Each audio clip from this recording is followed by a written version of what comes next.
अस्सलाम वालेकुम नाजरीन, मैं Asad Abbas Bhatt advocate high court program कानून क्या कहता है के साथ हाजिर खिदमत हूँ। नाज़रीन, आज हम 3 कानूनी मौज़ूआत को जो है वो उनका अहाता करेंगे, उनके बारे में डिस्कस करेंगे। उन्हीं को सिलेक्ट किया गया है। एक तो हम बात करेंगे कि IPPs की अक्सर टर्म सुनने में आती है और आम शख्स ये जानना चाहता है कि उसके बिजली के बिलों के अंदर इसका क्या अमल दखल है, क्यों जो है IPPs के साथ मुआहदे किए गए, क्या मजबूरी थी, क्या उसके अंदर कोई कानूनी सुकम मौजूद है। हालिया अभी 2 पिटिशन जो है वो ऑनरेबल सुप्रीम कोर्ट के सामने इन्हीं एग्रीमेंट के मुतालिक जो है वो फाइल की जा चुकी हैं। उसके मुतालिक बात करेंगे और ये भी जानने की कोशिश करेंगे कि हमारे बिलों के अंदर जो है वो आखिर किस कदर जो है इसका अमल दखल है इन मुआहदों का।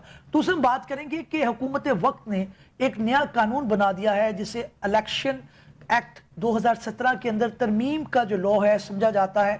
उसका बुनियादी मकसद ये है कि कोई भी आज़ाद उम्मीदवार जब कोई किसी पॉलिटिकल पार्टी को इलेक्शन जीतने के बाद ज्वाइन कर लेता है तो दोबारा वो पॉलिटिकल पार्टी चेंज नहीं कर सकता। और साथ ही साथ इसके अंदर एक तरमीम है जिसके अंदर यह भी कहा गया है कि जो पॉलिटिकल पार्टी अपनी मखसूस नशिस्तों के मुतालिक फहरिस्त जमा नहीं करवाती, बाद अज़ा उसको वो मखसूस नशिस्तें नहीं दी जाएंगी। तीसरा हम बात करेंगे कि हालिया honourable chief justice Lahore high court Aliya Neelam साहिबा की जो अपॉइंटमेंट है उसको सुप्रीम कोर्ट के अंदर चैलेंज कर दिया गया है। हमारे कुलीग हैं, सदर भी रहे हैं शफकत महमूद चौहान साहब, उन्होंने सीनियोरिटी के प्रिंसिपल को और अल जहाद ट्रस्ट केस के अंदर जो तयन किया गया था असूल को, उसकी बाबत जोर देते हुए कहा है कि किसी भी जूनियर जज को सीनियर नहीं लगाया जा सकता। इसके क्या हदोहाल हैं और कानून इन तीनों मौजूआत के बारे में क्या कहता है, आज के प्रोग्राम में इन्हीं को डिस्कस करेंगे। स्टूडियो में मैं ज्वाइन करेंगे barrister Asad Munir, advocate high court हैं, किसी तारीफ के मुताज नहीं। पहले भी आप इन्हें मेरे प्रोग्राम में देख चुके हैं।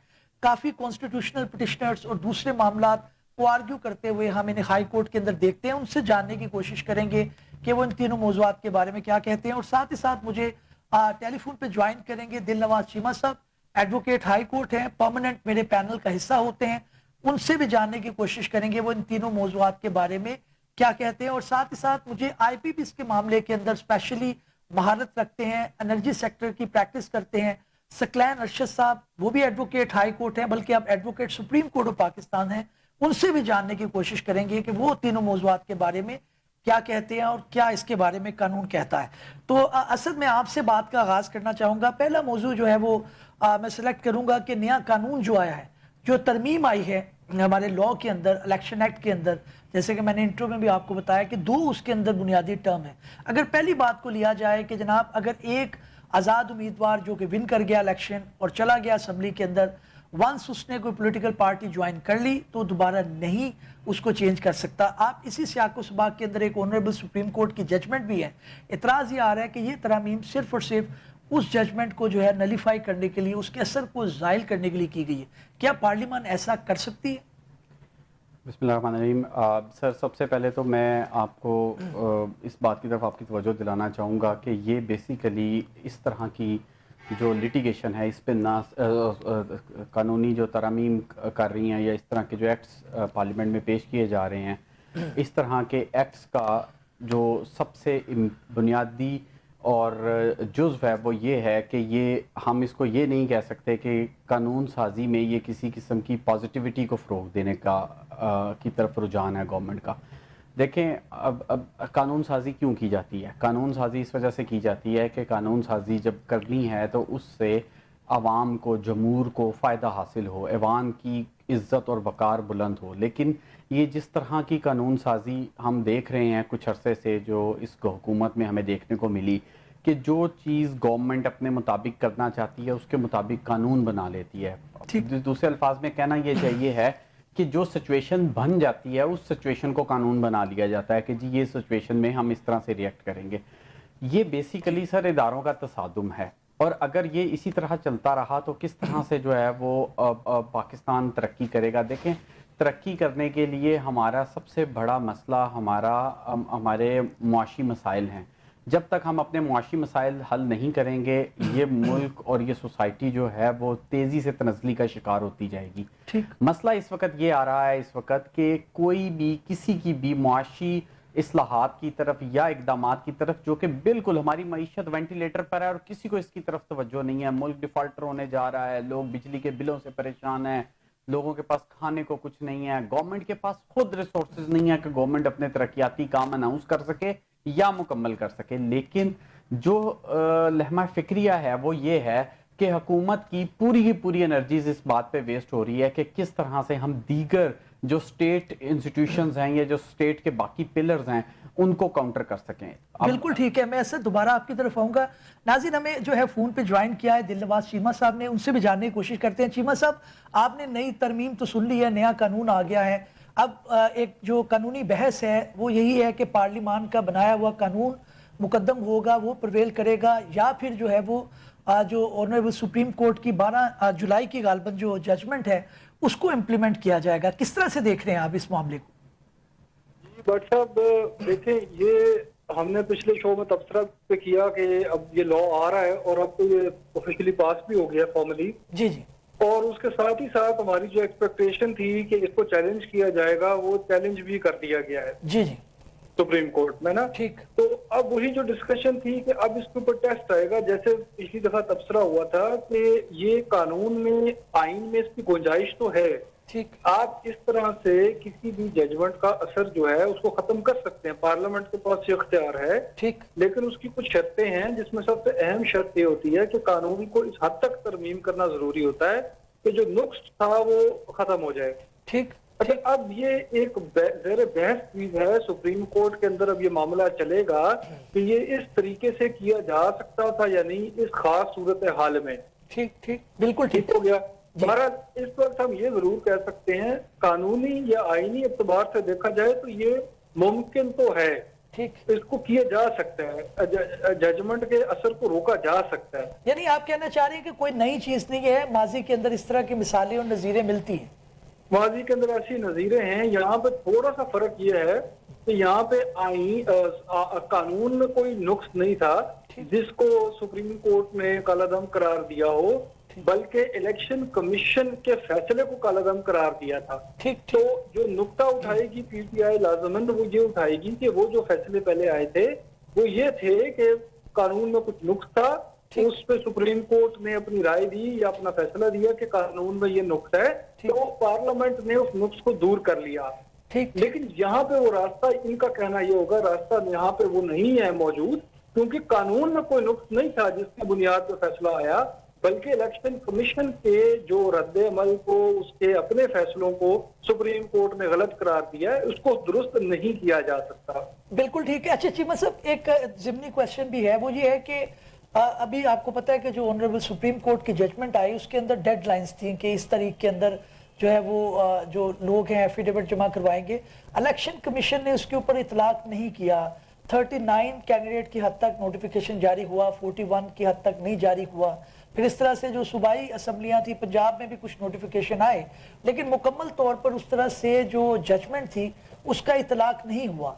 अभी क्या इलेक्शन कमीशन ऑफ पाकिस्तान, जबकि ये नया कानून बन चुका है, उसको मानेगी या फिर जो ऑनरेबल सुप्रीम कोर्ट है उसके जो है ऑर्डर को, उसका इतलाक करने की पाबंद है बतौर इदारा?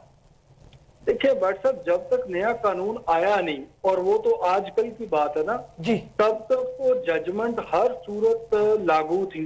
ठीक। ठीक। इलेक्शन कमीशन के ऊपर। और अगर इलेक्शन कमीशन ने उन तारीखों में अमल नहीं मुकम्मल किया तो वो तो सीधा सीधा कंटेम्प्ट ऑफ कोर्ट है। अच्छा, कंटेम्प्ट ऑफ कोर्ट के अंदर भी ये मामला जा सकता है। चीमा साहब मेरे साथ ही रहिएगा, दोबारा आपकी तरफ आऊंगा। सकलैन अरशद साहब को भी शामिल गुफ्तगू करते हैं। अभी रिसेंटली जो है honourable supreme court of Pakistan के लॉयर हुए हैं, ये भी एक मंजे हुए जो है लॉयर हैं, इनसे भी जानने की कोशिश करते हैं। सकलैन साहब, आपने गुफ्तगू सुनी है चीमा साहब की और बैरिस्टर असद की भी, उनका पॉइंट ऑफ व्यू आ गया। आप क्या समझते हैं इस मामले के अंदर? अब ये दो इंस्टीट्यूशन जो है वो आमने सामने है, एक ऐसी कैफियत है जिसके अंदर लोग जो है अपने मसाइल की तरफ देखने की बजाय इस जो टसल है या इस जो बहस है उसमें पड़ गए। आप इसको किस तरह से देखते हैं?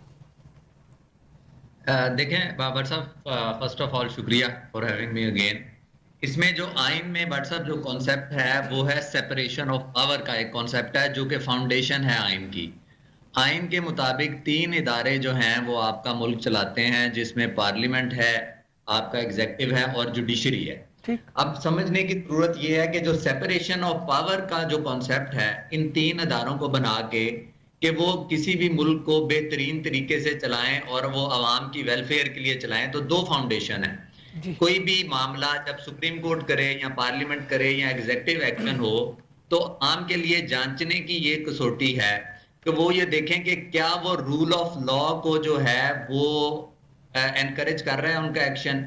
यानी कि जो अभी मामला बना है इलेक्शन एक्ट 2017 का सेक्शन 66 और सेक्शन 104 में अमेंडमेंट आई है, जी उसका तनाजुर ये देखने की जरूरत है कि क्या उसमें जो लोगों के राइट्स हैं, यानी कि सिटीजन के राइट्स और रूल ऑफ लॉ, उसकी जो है मतलब इम्प्लीमेंटेशन हो रही है या नहीं हो रही। ठीक ये जिस तरह के चीफ साहब ने दुरुस्त कहा कि ये गुंजाइश तो मौजूद है ठीक। कि पार्लियामेंट सबसे जो क्या कहना चाहिए सुप्रीम या तगड़ा इदारा इसलिए है कि उसके पीछे 24 करोड़ अवाम खड़ी है। ठीक देखें हमारे साथ जो मसला अभी मुआशी भी बन गया, अभी गुफ्तगू भी हुई मईशत का, कि हमारी जो सारा का सारा फोकस इदारों पे है, अवाम को तो एज ए इंस्टीट्यूशन कोई कंसीडर ही नहीं कर रहा कि कोई भी एक्शन जो है वो अवाम की जो है वो क्या कहना चाहिए वेलफेयर के लिए होना है। अब इससे जो आपका मतलब क्रक्स में जो आपके सवाल का जवाब है, yes parliament can pass a law.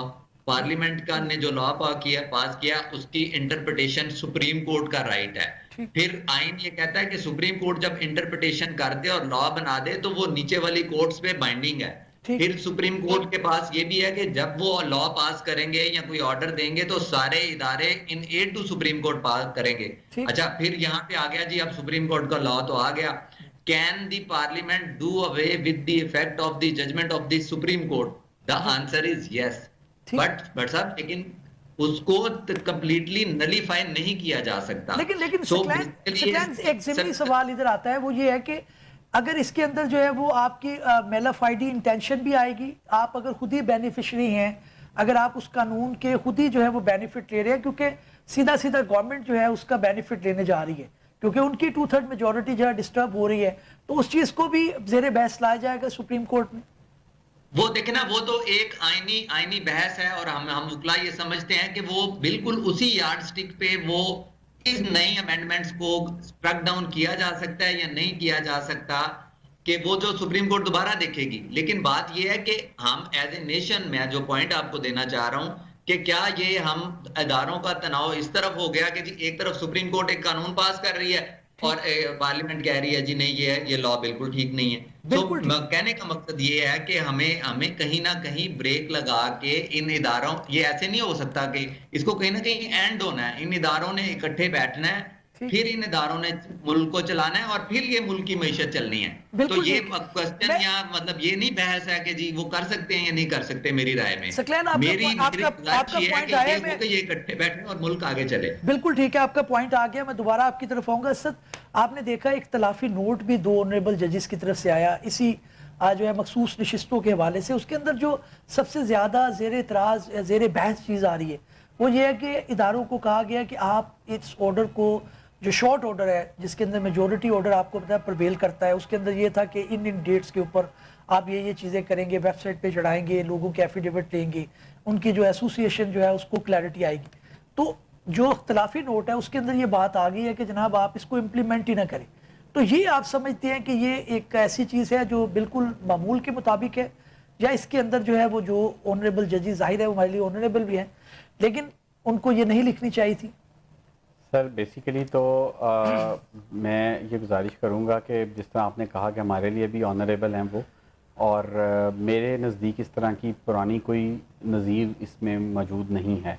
कोई ऐसा प्रेसिडेंट नहीं है जिसमें इख्तलाफी नोट में जज ने माइनर मेजॉरिटी मतलब माइनर नंबर्स में होते हुए मेजॉरिटी की जजमेंट को कहा हो कि आप इस पर इम्प्लीमेंट न करें। यस, हमने ये देखा है कि जजेस नहायत शाइस्ता ज़ुबान में इख्तलाफ करते हैं, बहुत खूबसूरती से ड्राफ्ट करते हैं। इवन देन के जो है जब हम उनके इख्तलाफी नोट पढ़ते हैं तो इसको वो जिसको जो है वो कहा था बुल्ले शाह ने जिस तरह से कहा था कि वो ऐसे लगता है जैसे मुंज में मोती परोए हुए हैं। ठीक। तो वो तो इतने खूबसूरत अंदाज में उसको किया जाता है। और देखें जब वकार और इज़्ज़त और जो उसकी ग्रेस है वो इसी में ही है कि जब एक मेजॉरिटी से डिसीजन आ जाए उसको फराग दिली से एक्सेप्ट किया जाए। अभी भी जो गवर्नमेंट के एंड पर एक मेल ऑफ आईडी है वो ये है कि गवर्नमेंट किसी किस्म के फैसले को कबूल करने को तैयार नहीं है। अगर गवर्नमेंट इलेक्शन का मैंडेट को कबूल करती, इलेक्शन की आगे मामला करती, गवर्नमेंट की भी इज्जत और वकार में इजाफा होता। मोरालिटी जो है वो एक ऐसी चीज़ है जिसके ऊपर ही सारी चीज़ों ने बिल्ट होना है सर। उसमें जुडिशरी ने भी उसके ऊपर ऑपरेट करना है और उसके बाद पार्लियामेंट ने भी उसी के ऊपर ऑपरेट करना है, एग्जेक्टिव्स ने भी उसी को लेके चलना है।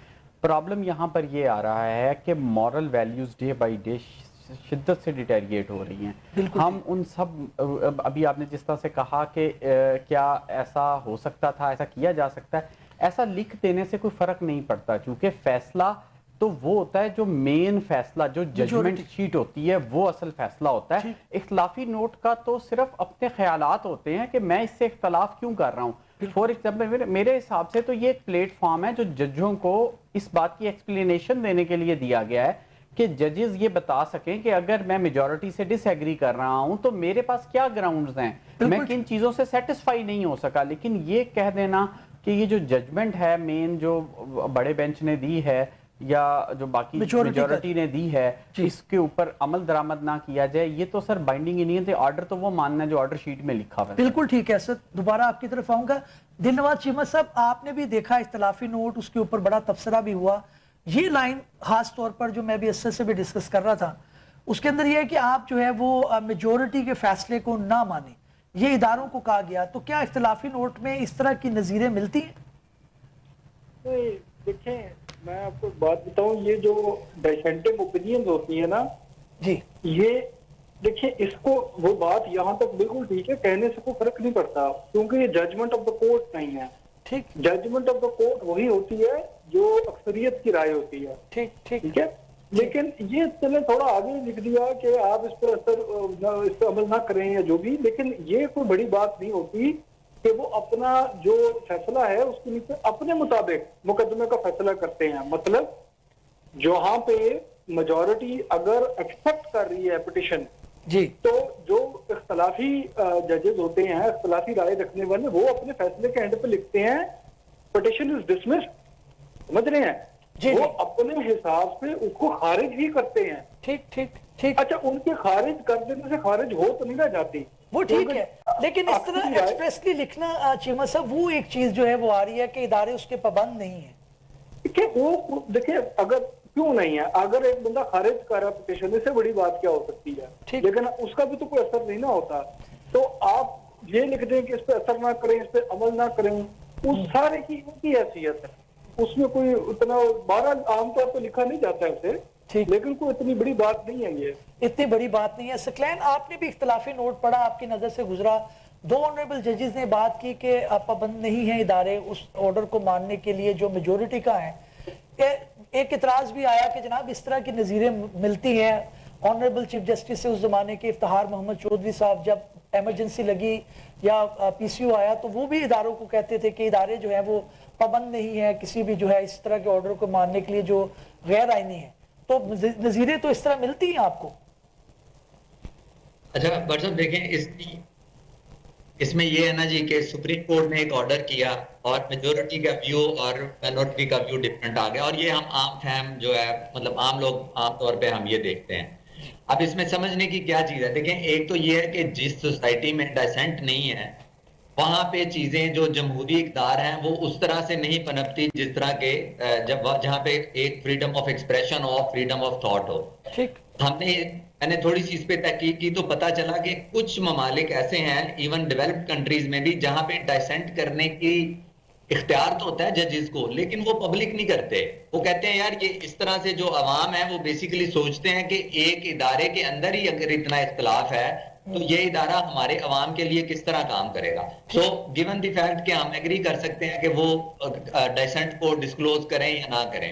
अब इसमें ये है कि देखें इसमें एट स्टेक क्या है, एट स्टेक है इदारे की अपनी जो है वो गुडविल या इदारे की अपनी रेपुटेशन। तो मेरी राय में जब भी जज साहबान डिसेंटिंग व्यू दें, उनके पास पूरा इख्तियार है कि जो फैक्ट्स और लॉ पे वो जो फैसला देना चाहें वो दे सकते हैं। और हमने देखा भी है पब्लिक लॉ के जो मामला होते हैं वो हमेशा सब्जेक्टिव होते हैं, बिल्कुल मतलब ठीक। चार पांच जज बैठे हैं, दो का और व्यू है, तीन का और व्यू है, लेकिन तीन की जब जजमेंट आ गई तो judgment of the court is as effective as it was passed by the five जजेस। बिल्कुल अब ठीक। इसमें देखना जी सब्जेक्टिविटी में हम राय दे सकते हैं कि वो उन्होंने कह दिया इदारों को।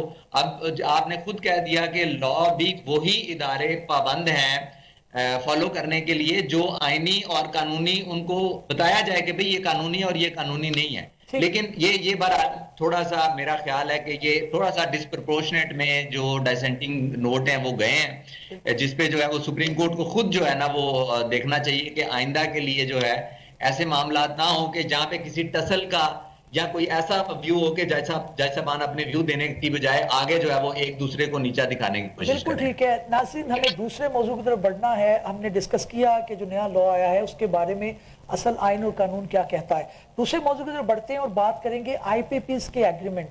ये आईपीपीस की टर्म है क्या? आम शख्स इसको समझने से कासिर तो है, लेकिन उसकी जिंदगी के ऊपर इसका असर इस सूरत में पड़ता है कि उसके बिलों के अंदर जो नर्क हैं वो बढ़ जाते हैं, उसका बिजली का बिल ज्यादा आता है। ये आईपीपीस है क्या? इसके बारे में कानून क्या कहता है? क्या हम इन वायदों को खत्म करके अपने बिजली के जो नर्क हैं उनको कम कर सकते हैं? इस मामले में जो हमारे स्पेशलिस्ट हैं वो सकलैन रशीद साहब भी हैं। सकलैन साहब, मैं आपको इस मौजू के मामले में लीड देना चाहूंगा। आपने सुन लिया, बड़े इसके अंदर क्वेश्चंस हैं, मामला बहुत ज्यादा जो है वो कह ले गंभीर है। एक आम शख्स की जिंदगी के ऊपर ये आईपीपीस के मुआहिदों का किस तरह से असर पड़ता है? अगर आम सहल जुबान के अंदर आप बता सकें कि मेरे बिजली के बिल के अंदर आईपीपीस पहले है क्या, ये क्या बला है, और उसके बाद इनका असर क्या पड़ता है, क्यों मेरे जो है वो बिजली के बिल इतने ज्यादा बढ़ जाते हैं? जी भट्ट साहब, हाँ जी भट्ट साहब, बिल्कुल आपने सही पॉइंट आउट किया कि इस टाइम लोग टैक्सेस से और बिजली के बिलों से जो है वो लोगों की जिंदगियां काफी ज्यादा इफेक्ट हो रही हैं। अब देखें भट्ट साहब, ये जो बिजली का सेगमेंट है ना, पूरी दुनिया में ये एक फंडामेंटल राइट के तौर पे जो है इसको रिकग्नाइज किया गया है। यानी कि स्टेट की जिम्मेदारी है कि वो अपने सिटीजन्स को बिजली मुयस्सर करे, और ना सिर्फ मुयस्सर करे, वो एक इकोनॉमिक जो है वो कमोडिटी है, लीस्ट कॉस्ट इसको हम बोलते हैं कानून की जुबान में। यानी कि जो लाइफ लाइन कंज्यूमर्स हैं, खास तौर पे जिसने सिर्फ एक पंखा और एक लाइट चलानी है, उसको कम से कम बिल आए। और ये हमारा कानून भी है, लेकिन इसमें जो है वो क्योंकि बिजली बहुत ज्यादा महंगी हो रही है, ये इस तरह से इंप्लीमेंट नहीं हो रहा। यानी कि हार्डली, यानी कि अप टू 200 जो यूनिट्स हैं वहां तक हमारे कुछ हमसाया ममालिक में भी, यानी कि इंडिया की मैं मिसाल दूं, दिल्ली और पंजाब में अगर 200 यूनिट किसी का बिल आता है तो उसको कोई बिल नहीं आता, जीरो बिल आता है। लेकिन अनफॉर्चुनेटली हमारे मुल्क में ये बहुत बड़ा गंभीर मसला बना हुआ है। अच्छा, अब हम आते हैं इस पे आईपीपी के। एक मुझे 2 मिनट दीजिएगा, मैं आपको एक्सप्लेन करता हूँ कि देखिए बिजली एक जगह बनती है, उनको बोलते हैं जनरेशन कंपनीज। जी जी। फिर वो बिजली ट्रांसमिशन होके डिस्ट्रीब्यूशन कंपनियों तक पहुंचती है और फिर वो घरों तक पहुंचती है। इस सारे प्रोसेस में जो है एक कॉस्ट इन्वॉल्व है भट्ट साहब। ठीक। अच्छा, इसकी अगर आप क्लासिफिकेशन करें तो 52% प्लांट जो हैं, जो टोटल हमारी 45,000 मेगावाट बिजली इस टाइम हमारे पास मौजूद है, इसमें से जो 52% बिजली है वो हमारी गवर्नमेंट के अपने स्टेट ओन्ड प्रोजेक्ट्स हैं, 23,860 मेगावाट। और इसके अलावा जो 22,000 मेगावाट है, 48% वो बिजली आ रही है आईपीपी से। अब जो समझने की जरूरत है कि जब बिजली कोई भी प्लांट लगता है तो दो मामला हो सकते हैं भट्ट साहब। एक ये है कि आपकी 45,000 मेगावाट मिसाल के तौर पे बिजली है और आपके मुल्क की खपत भी 45,000 मेगावाट है। चले डिरेटेड भी लगा लें तो 45 नहीं है तो कम से कम आपके पास 40,000 मेगावाट चल रहे हैं। ठीक। अच्छा, देखें कि किस तरह चीजें रूल ऑफ लॉ या मुल्क की इकोनॉमी या मुल्क जब आप एक स्मूथ आपकी इंडस्ट्री नहीं चल रही तो किस तरह देखें आम बंदे की जिंदगी अजीरन होती है। अब प्रॉब्लम ये है कि 45,000 मेगावाट तो है, लेकिन समर की हमारी जो पीक डिमांड है हमारे मुल्क की वो है 30,000 मेगावाट और विंटर की वही डिमांड है 12,000 मेगावाट। अब प्रॉब्लम ये आती है कि जब 30,000 भी वो भी कुछ दिन के लिए बट साहब, ऐसा नहीं है कि पूरा वो 2-4 माह के लिए, वो may be for a month जो है वो डिमांड है। तो जब वो आइडल कैपेसिटी पे जाते हैं ना, तब क्या होता है कि पावर प्लांट बिजली प्रोड्यूस नहीं भी करता तो उसको कैपेसिटी पेमेंट या एक किराया जो है वो सरकार ने पे करना ही करना है। अच्छा, इसके पीछे जो अभी मीडिया में बात नहीं हो रही वो बड़ी रेलिवेंट है। वो ये है कि प्लांट वाला तैयार बैठा है, प्लांट वाला कह रहा है कि भाई मेरे से बिजली ले लो, बट क्योंकि मुल्क में उस तरह पॉलिसी मेकर ने सोचा नहीं, ना उस तरह से इंडस्ट्रियलाइजेशन हुई जो यानी कि, और ये सक्सेसिव गवर्नमेंट्स पे है, ये किसी हम एक गवर्नमेंट पे नहीं कर सकते, 30 साल की सारी गवर्नमेंट्स इसमें जिम्मेदार है। वो क्या हुआ जी भट्ट साहब के प्लांट आपका 1200 मेगावाट का खड़ा है, आपने उसको चलाया ही नहीं। अब उस प्लांट ने जब 1 महीने बाद पूरा होना है ना जी, तो उसने प्लांट जिस बैंक से लोन लेके वो प्लांट लगाया है उसने उसकी किस्त भी देनी है, उसने उस प्लांट की ऑपरेशन एंड मैनेजमेंट भी करनी है, एम्प्लॉइज को तनख्वाह भी देनी है। तो देखें होलिस्टिक व्यू क्या है, जब ये प्लांट नहीं चल रहे तो फिर क्या होता है, फिर हम देते हैं जी उनको कैपेसिटी पेमेंट। जब कैपेसिटी पेमेंट देते हैं तो वो आपके बिल में व्हाट्सएप ट्रांसलेट होता है मेरे और आपके बिल में। बिल्कुल, यानी कि कैसे, लेकिन सकलैन मेरा एक सवाल ले लीजिएगा, अब मुख्तसरन अगर आप बता सकें कि इनसे छुटकारा कैसे हो सकता है, क्योंकि आम शख्स जो है वो इसको समझने से कासिर है इन कानूनी मुश्काफियों को, लेकिन इसके साथ साथ वो ये तो चाहता है कि किसी तरह से ये मामले से जान छूट जाए। 2 सुप्रीम कोर्ट के अंदर पिटिशंस भी फाइल हो गई हैं, क्या उनका कोई असर हो पाएगा, उसका कोई नतीजा निकलेगा कि हम इससे जान छुड़ा सकें? अच्छा भट्ट साहब, एक तो समझने की जरूरत है कि ये प्लांट लगे हैं 25 साल के लिए, सो जान छुड़ाने वाला तो कोई ऑप्शन ही नहीं है ना जी, और ऑप्शन भी नहीं है और ना मुल्क के लिए ये बेहतर है।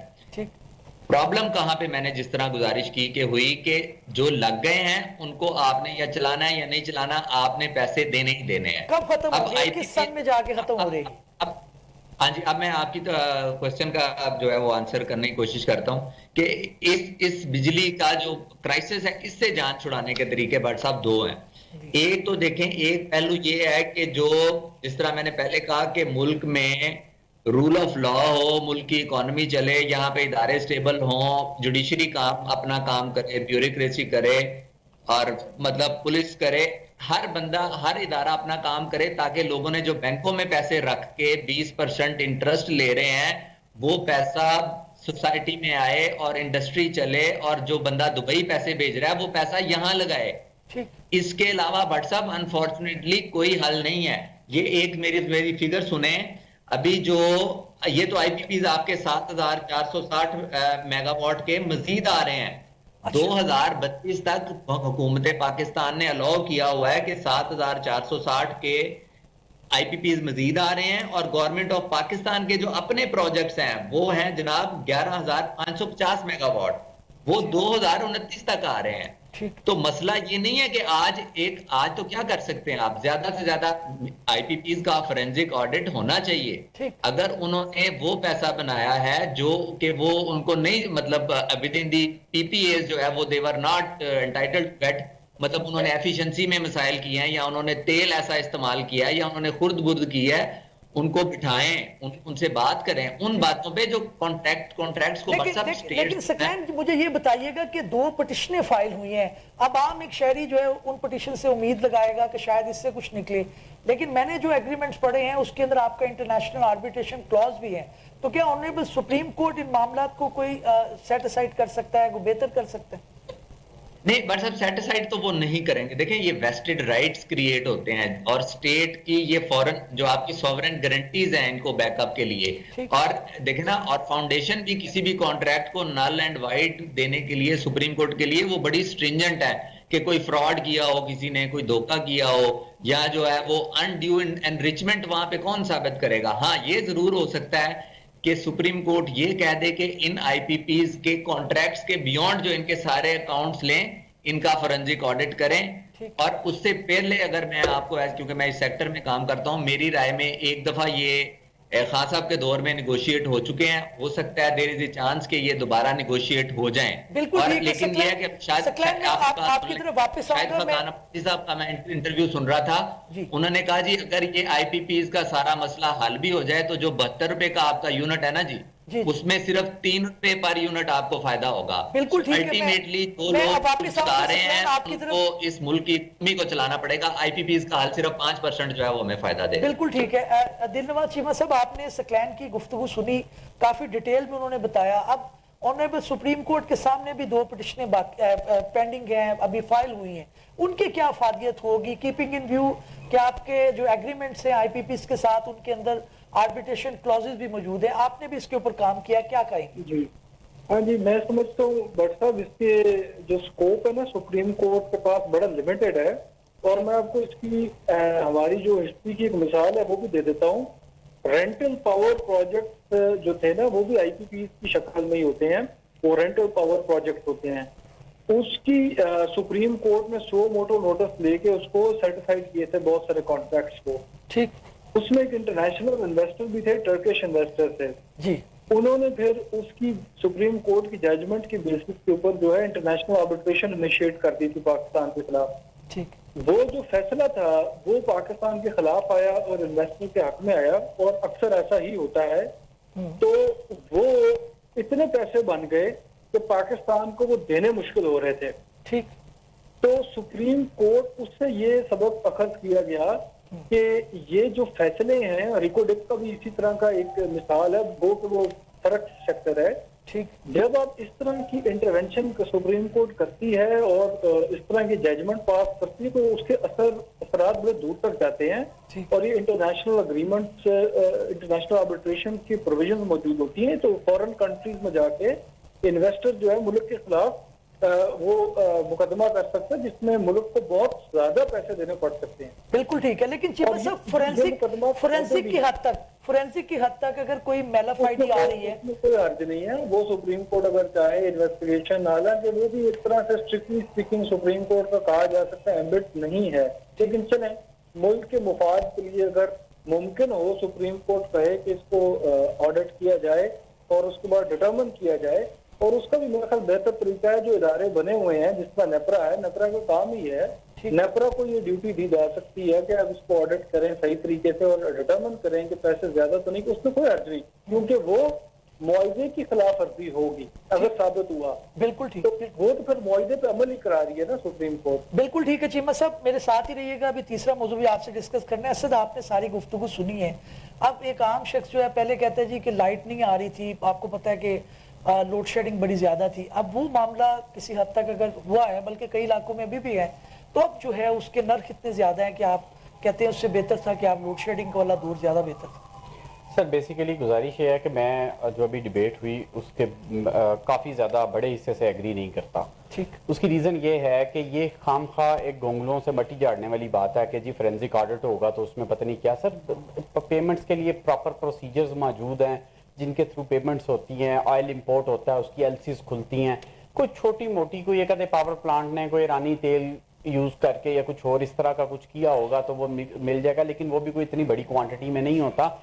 एंड वो चीज़ें जो हैं वो फिर भी ओवरकम की जा सकती हैं, चूँकि जो जैन सेट की कंबस्चन है वो तो डिफरेंट होगी ना। मैं कहता हूँ जी मेरी गाड़ी इतना पेट्रोल खाती है, आपकी गाड़ी इतना पेट्रोल खाती है, सेम मॉडल की गाड़ी सेम, जो मेरा इंजन की भाई पुराना इंजन था ज़्यादा पेट्रोल खा गया, इसी तरह उनका जैन सेट पुराना था वो ज़्यादा जो है कंजम्पशन कर गया। लिहाजा ये वो सारे फिगर्स हैं, ये खाम खा लोगों को ढकोसले देने वाली बात है कि जी सुप्रीम कोर्ट जो है ना फोरेंसिक ऑडिट का कहेगी तो फिर ऑडिट होगा, ये रीनिगोशिएट हो जाएगी। ऐसा कुछ भी नहीं होगा सर। जहां तक रही सर एग्रीमेंट्स की बात, किसी का ख्याल इस तरफ नहीं जा रहा कि इस तरह के बोगस एग्रीमेंट्स किए क्यों गए थे। ठीक, अब बोगस कहने वाली बात जो है इसके ऊपर मेरा बड़ा सीधा सा इख्तलाफ है मेरे मौजूद दोस्तों के साथ कि अभी बताया सकलैन साहब ने कि 30,000 की पीक कैपेसिटी है हमारे मुल्क की जब है समर, और जब विंटर है तो 12 की है।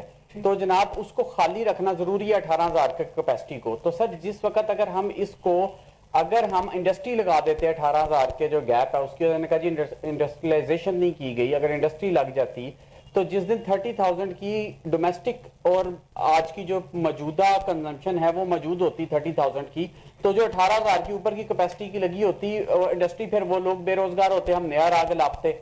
बेसिकली इन एग्रीमेंट्स को ड्राफ्ट करते हुए कमीशन खाए गए, गवर्नमेंट्स को कहा गया कि जी आप हमें बताया जाता कि जी हमें आपके 3 महीने की कंजम्पशन रिक्वायर्ड है और वो इतनी रिक्वायर्ड है। सर मुझे दे देना लोन, मैं गुजारिश करता हूँ ना सकलैन साहब, मैं गुजारिश करता हूँ सर आप मुझे दे देना, बैंक मुझे लोन दे दे, मुझे रीस्केड्यूल कर दे, मेरे लोन रीस्केड्यूल कर दे, मैं आईपीपी लगा लेता हूं, मैं लगा लेता हूं आईपीपी। सकलैन का रिप्लाई लेते हैं। सकलैन आप कुछ कहना चाह रही हैं? फ्रॉड हुआ लेकिन अग्रीमेंट हो गए, अब सुप्रीम कोर्ट क्या करे, स्ट्राइक डाउन। तो सर लटकाए ना सर, इन लोगों को लटका किसने किए? मैंने तो नहीं किया, आपने तो नहीं किए ना, भट्ट साहब ने तो नहीं किए, क्या उसके ऊपर कोई बात नहीं कर रहा? सर इसका सोल्यूशन मैं बताता हूँ, गुजारिश सर ये है, इसका सोल्यूशन ये था। असद रिप्लाई लेते हैं चीमा साहब से, फिर आप रिप्लाई देते हैं। ऑफिसर्स को तो देंगे फांसी, लेकिन जो प्राइवेट इन्वेस्टर है उसको क्रिमिनल ट्रायल करके फांसी देंगे। वन, नंबर 2, एग्रीमेंट तो फिर भी मौजूद रहेगा ना, रेंटल पावर का आपने स्ट्राइक डाउन नहीं सर, एग्रीमेंट में फिर भी सर गुंजाइश मौजूद है कि हम जिस वक्त चाहें एग्रीमेंट्स को। सर कौन सा एग्रीमेंट है जो टर्मिनेट नहीं होता? ठीक है, हमें उसकी कोई ना कोई पेनल्टी जरूर देनी पड़ेगी, कोई ना कोई डैमेजेस देने पड़ेंगे। ये भी तो देखना है कि जो बैलेंस ऑफ कन्वीनियंस है इन द एग्रीमेंट वो किसकी तरफ लाया करता है। यूनिलैटरल एग्रीमेंट तो वैसे ही वाइड है सर, मैं इस्तेमाल करूं या ना करूं मैंने पैसे देने, सर ये तो ज्यादती है ना। बिल्कुल ठीक है, मैं सकलैन का भी इनपुट लेना चाहूंगा। सकलैन, आपने भी ये डिबेट सुनी है, बात ठीक है असद की कि अगर आपने at the time of entering into the agreement वो चीज़ों को मलूज़े खातर नहीं रखा कि आपकी कैपेसिटी कितनी है, आपको रेंट पे करना पड़ेगा, तो उसका खुमियाजा जो है आपकी कौम भुगतेगी। उसके अंदर उन लोगों को अकाउंटेबल क्यों नहीं किया जाता? नहीं बट साहब देखें, एक चीज तो हमने अपनी स्टेट को तो हम ऐसा नहीं कह सकते ना कि जी वो जो उस टाइम लोग बैठे हुए थे वो इतने अक्लमंद नहीं थे, उन्होंने गलत एग्रीमेंट्स कर लिए। देखें, दो बातें समझने की जरूरत है जी। एक तो ये है कि जब भी आप देखें, स्टेट आपका मेनली पूरे मुल्क की प्रोक्योरमेंट कर रही होती है, और specially in the power sector, क्योंकि फंडामेंटल राइट है हर किसी के लिए बिजली जो है वो स्टेट ने ही लेनी है। अब एक आईपीपी को आपने कहा, आपको याद है 2013 में, इसमें कोई शक नहीं है बहुत ज्यादा लोड शेडिंग थी जी जी। तो हमने क्या किया, हमने लोगों से, इन्वेस्टर से जाके कहा कि जी आप प्लांट्स लगाएं। अब उसमें अब हमारा एक देखे ना, इकोनॉमी जब खराब होती है तो मुल्क के देखें हालात कैसे खराब होते हैं कि सारे पावर प्लांट्स इंपोर्ट होते हैं, बाहर से चीज आती है, वो वहां डॉलर में पेमेंट करते हैं।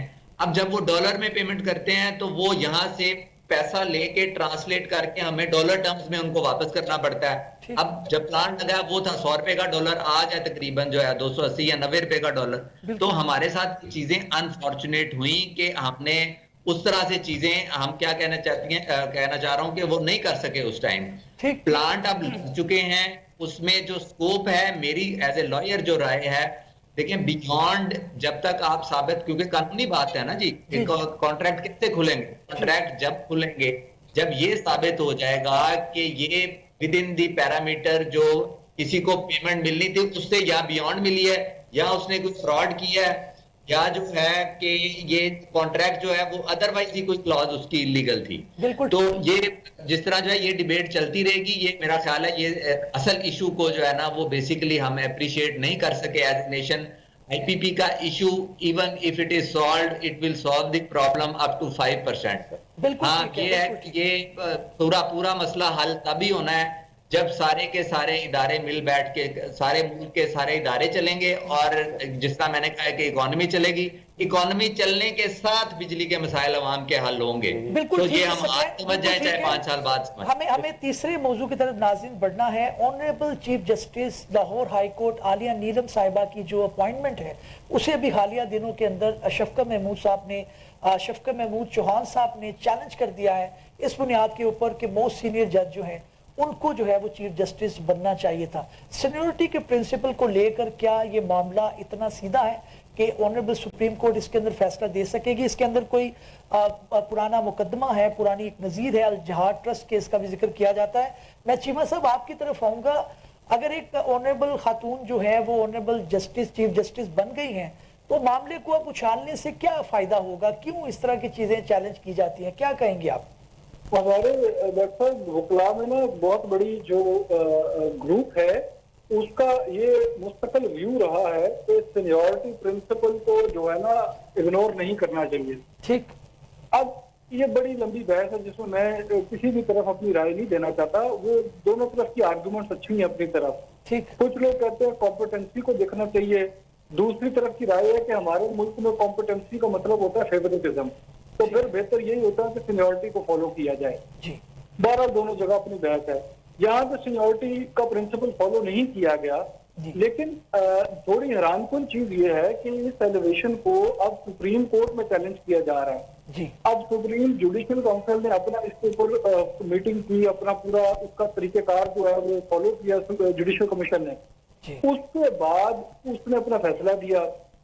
अब उसको, उसकी कार्रवाई को अलहदा से सुप्रीम कोर्ट में चैलेंज किया जाएगा, तो इस एक तो नंबर वन पहले ही वो तो जो बॉडी है उसमें अक्सर जुडिशरी के ही मेंबर शामिल हैं, number one, including honourable chief justice of Pakistan, ठीक, और सीनियर 3 जजेस मौजूद होते हैं। नंबर टू, अगर उसको आप कोर्ट ना भी समझें, अदारा ही समझें आईनी, तो भी बहुत जो आला दर्जे का अदारा है वो, उसकी कार्रवाई को सुप्रीम कोर्ट में चैलेंज करने का दायरा बहुत ही मौजूद है। आपको बहुत बड़ी कोई या तो फ्रॉड दिखाना पड़ेगा या मेलिफिडे दिखानी पड़ेगी, उसकी बुनियाद पे ये सर्टिफाइड हो सकता है। तो मेरा तो नहीं ख्याल इसमें ज्यादा गुंजाइश है, ना मैं समझता हूँ इसकी रवायत है।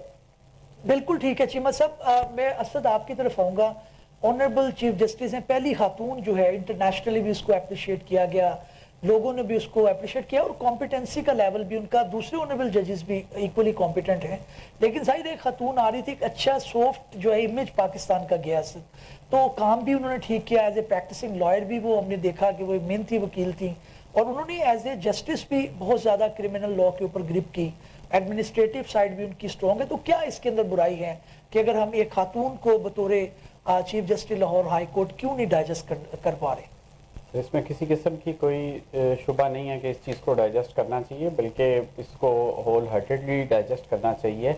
ये बहस के क्या इनको तैनात होना चाहिए था as a chief justice of Pakistan या नहीं, ये डिबेट उनकी तैनाती से पहले तो की जा सकती थी। ठीक, लेकिन मैं ये समझता हूँ चैलेंज हो गया ना मामला, हो जाने के, मैं ये कह रहा हूँ ना, सिस्टम को डीरेल करने की कोशिश। आप बताइए यहाँ क्या चीज़ चैलेंज नहीं हो रही? बेसिकली दोनों ही साइड्स बस नहीं कर पा रही सर। जो भी आप देखें, इसके लिए प्रॉपर अभी हमने जो इससे पहला टॉपिक डिस्कस किया, जो इलेक्शन कमीशन की तरफ से जो इलेक्शन एक्ट में जो अमेंडमेंट्स थी उसके ऊपर जो हमने बात की, उसके ऊपर भी अगर हम देखा जाए तो एक पार्टी जो है वो एक अमेंडमेंट लेके आती है, दूसरा जो पिलर है इस स्टेट का वो कहता है ये गलत आ गई, वो उसको काउंटर करने के लिए कोई नई जो है वो जजमेंट देते हैं, वो उसको काउंटर करने के लिए नया बिल पास कर देते हैं। तो ये तो सर वो क्या हाकी में कमेंट्री होती थी, कलीमुल्ला सलीमुल्ला सलीमुल्ला कलीमुल्ला कलीमुल्ला सलीमुल्ला, ये तो वो चल रहा है सर। ठीक, तो अभी सर इस सारे मामले से बाहर निकलना पड़ेगा। अगर हमने सीरियस गेम करनी है तो हमें इन सब चीज़ों से बालाताक होकर इस तरफ को चलना पड़ेगा। देखें आप ये देखें 70 साल गुजर गए हैं, हमें एक सूबे का चीफ जस्टिस लगाने का मैकेनिज्म पे ही हम एग्री नहीं कर सके। ठीक, आप इसी को बना लें, चलें 3 लोगों का पैनल जाएगा जिसमें से एक सिलेक्ट हो जाएगा। चले अगर चला गया, उस वक्त कोई नहीं बोला, जिस दिन ये हुए तैनाती हुई उस दिन कोई नहीं उस पर बात हुई, इट मीन्स कि एक चीज को एक्सेप्ट कर लिया गया, उसके बाद चलने दें सिस्टम को। अब कोई बात नहीं है, इसको रवायत बना लें, इसको आगे चलने दें। बहुत सारी चीजें जो हैं वो किसी दौर में अब हमारे यहाँ जो है जो सिलेक्शन ऑफ डिफरेंट इंस्टीट्यूशंस के जो सरबराहान हैं उनकी क्वालिफिकेशन के लिए बहुत सारी चीज़ों का तयन जो है वो इसी तरह किया जाता था कि माजी में देखा जाता था कि इनके कहाँ कहाँ एक्सपर्टीज मौजूद हैं या क्या है, उस हिसाब से उनको तैनात कर दिया जाता था। बिल्कुल ठीक है नाज़िर, वक्त मेरे पास कम है, मैं सकलैन साहब मुख्तसर आपका जो है व्यू लेना चाहूँगा। अब एक ऑनरेबल जो है खातून है वो चीफ जस्टिस हुई है, जैसे मैंने पहले कहा एक सॉफ्ट इमेज भी गया है और उनका कॉम्पिटेंसी लेवल भी ठीक है और सीनियरिटी का प्रिंसिपल उस तरह से आपके लॉ के अंदर भी नहीं है। तो भी इसको अगर मामला हो गया तो उसको चैलेंज करने में अब क्या उसके अंदर आपको मिलेगा, आप किस तरह देखते हैं सकलैन? देखिए भट्ट साहब, एक तो ये है कि जुडिशियल कमीशन ऑफ पाकिस्तान ने अपनी विजडम में जो है वो सीनियरिटी को मद्देनजर नहीं रखा और उन्होंने चीफ जस्टिस साहबा को अपॉइंट कर दिया। इसमें देखें बैकग्राउंड पे हमें अपनी हिस्ट्री को भी देखना पड़ेगा। अपना हमने क्या कहना चाहिए, हमारी पॉलिटिकल हिस्ट्री है, उसमें मिलिट्री रूल रहे हैं, तो बेसिकली एक सब्जेक्टिविटी का आंसर जो है वो हमने रखा कि भाई जब हमें जो सूट करता है हमने वो किया। तो मैं तो एज ए लॉयर इस पे सिर्फ यही कह सकता हूं कि देखें इसमें ऑब्जेक्टिविटी लाने का जो आंसर है वो उसको आइंदा के लिए यकीनी बनाने की जरूरत है कि अगर हमें देखें, हमने देखा कि सीनियर भी बहुत अच्छे जो जजेस थे वो नहीं आ सके एज ए चीफ जस्टिस, और इसके अलावा वो फिर सुप्रीम कोर्ट चले गए या नहीं गए। और ऐसा भी हुआ कि बाज़ औक़ात जो है वो मतलब बड़ों ने बताया कि भाई ये जो बंदा है ये सिफारिश पे आ गया या ये वैसे आ गया या ये सिस्टम को सूट करता है या नहीं करता। तो आखिरी बात इससे रेलिवेंट यही है कि जुडिशियल कमीशन ऑफ पाकिस्तान ने एक मतलब पहली दफा एक खातून को चीफ जस्टिस अपॉइंट किया है। चीजों को आगे चलना चाहिए, लेकिन आइंदा के लिए हमें अपने मामलात को दुरुस्त करने के लिए इस चीज को सीखना चाहिए। और जितना भी ज्यादा रूम कम होगा ना जी, देखें सीनियरिटी का एक चीज तो फायदा है कि सिस्टम एक खास तरीके से चल रहा होता है और हर किसी को पता है कि मेरी क्या ड्यूटीज है और मैंने कब कहाँ जाना है। एक प्रिडिक्टेबिलिटी होती है जब किसी भी सिस्टम में, तो वो ज्यादा जो है वो बेहतर काम कर सकता है, ना कि यहाँ पे लोगों की विशेज हों और लोगों के ताल्लुकात हों और इस तरह से जो है वो अगर जुडिशियल सिस्टम को चलाया जाएगा तो अनफॉर्चुनेटली जो हमारे पास रिजल्ट्स हैं वो आपके सामने ही, वो इतने अच्छे नहीं हैं। बिल्कुल ठीक है नाज़रीन, जहाँ पे जो है वो प्रोग्राम का जो वक्त है वो इख्तिताम को पहुँचा है। हमने तीनों मौज़ूआत के बारे में जानने की कोशिश की कि हमारा आइन और कानून इनके बारे में क्या कहता है। आने वाले दिनों में आपको मज़ीद अपडेट करेंगे और बताने की कोशिश करेंगे कि मुख्तलिफ पहलुओं के बारे में कानून है। देखते रहिए प्रोग्राम कानून क्या कहता है। अगले एपिसोड में हाजिर खिदमत होते हैं। अल्लाह हाफिज़।